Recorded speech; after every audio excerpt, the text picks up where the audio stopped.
Hi, it's Heather, and we're having Thanksgiving a day early this year, so I thought I would share some of my prep with you.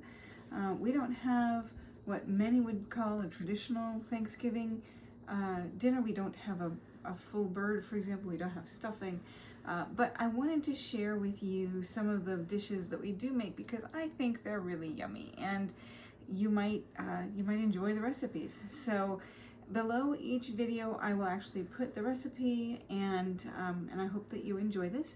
So the first thing that I do when I'm prepping Thanksgiving dinner is I brine my turkey. Now, our turkey looks a little bit different than most. We have a turkey breast, and then we have, I'm putting that in the sink for a reason there, and then we have 6 legs. And normally I just buy them from like Market Basket or whatever, but this year I was at Whole Foods and they actually had legs like loose, so I grabbed them. And that was great because I didn't have to hunt around for, packages of 2 or 3 turkey legs. My husband really likes the turkey legs, so I make those for him and he eats them and we freeze them, and it's terrific. All right. So the first thing that you need when you're brining a turkey is a base of liquid, and I have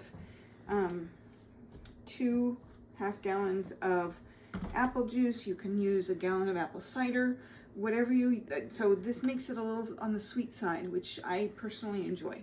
And so I use this, I put a little tiny bit of molasses in there, and then I put all kinds of spices in the brine. And I will go through that with you.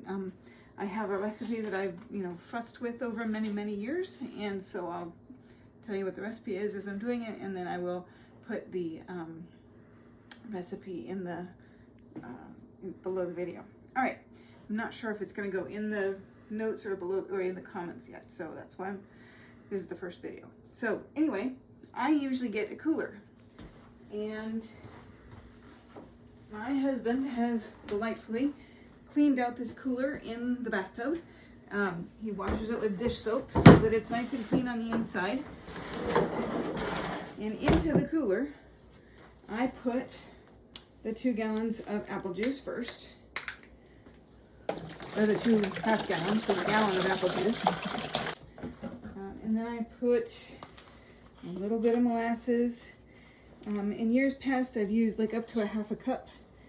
And then you add the salt. You have to add coarse salt. Sometimes people use kosher salt. But at any rate, it has to be coarse salt in the brine. And you want at least a cup of salt in there. And that sounds like a lot of salt because it is a lot of salt. I'm not sure why this isn't pouring right, but at any rate, if you have a little bit more than a cup, that's fine, but don't do less than a cup. And then you can add spices as you prefer. I usually use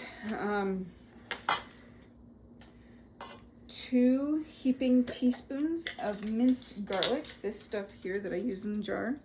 So I use 2 heaping teaspoons of it, so like that. I like garlic. Garlic is one of my very favorite things in the entire world. And I would add more if I thought it would be better for the bird, but this works really well. I'm gonna add just a little bit of pepper here.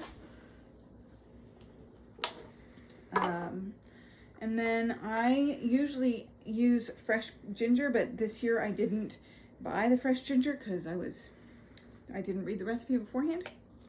So I'm gonna put in a teaspoonful of wet ginger.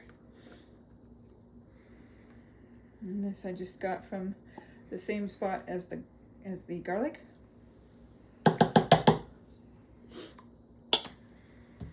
And then we want some thyme.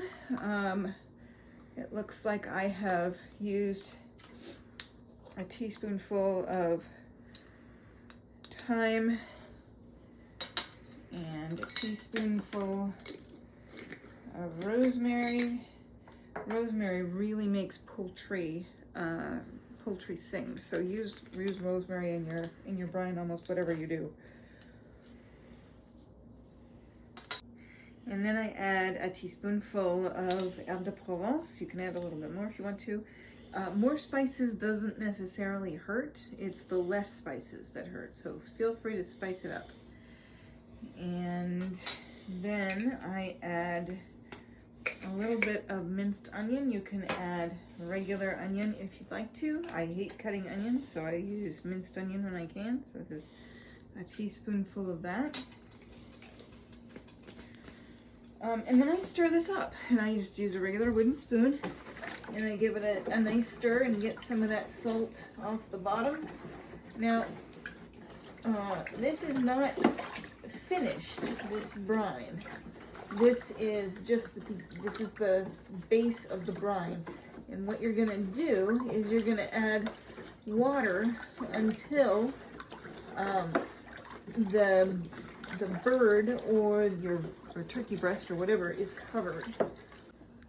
And I'm just gonna fill up these with cold water. It's really important to have cold water and not hot water.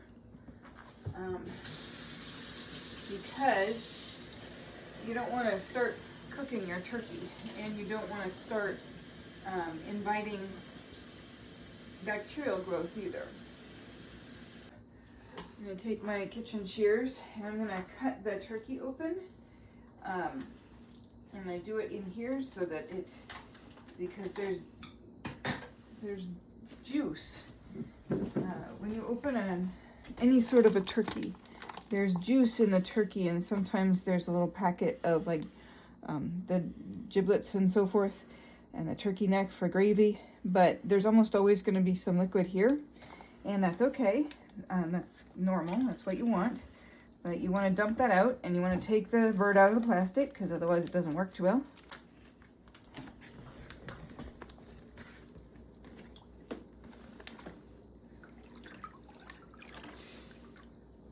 And I put it breast side down in the brine.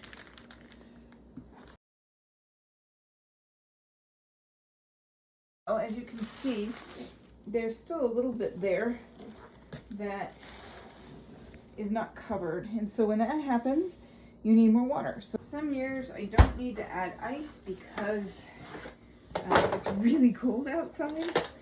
And this year it's fairly chilly, but it's still not freezing. So I'm going to add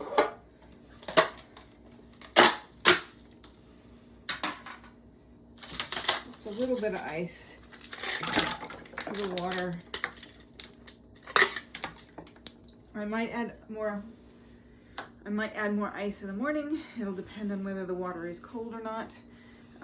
You want to keep it fairly chilly until you start baking the bird, because you don't want bacteria to grow too quickly. So that is, and then I'm just going to give this a quick stir.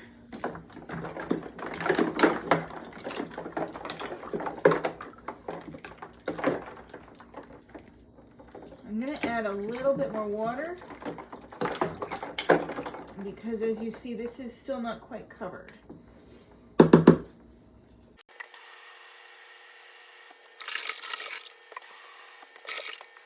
Now, and so I stir this just to make sure that there's no spot in here that's too watery.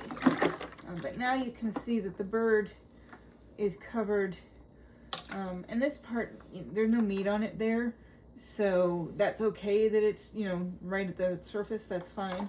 But this part I really want covered with the brine.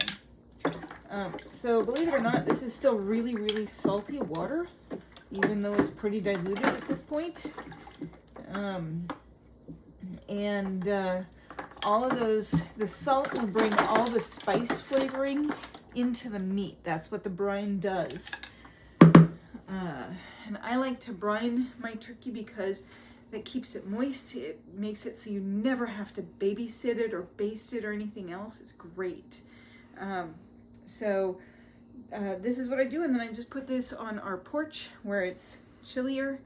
You can put it in the garage, wherever it's a little cool. If you can't put it someplace cool or cold, then definitely put more ice in there. You're going to want to keep it, relatively chilly throughout the night. So then I'm going to close it up.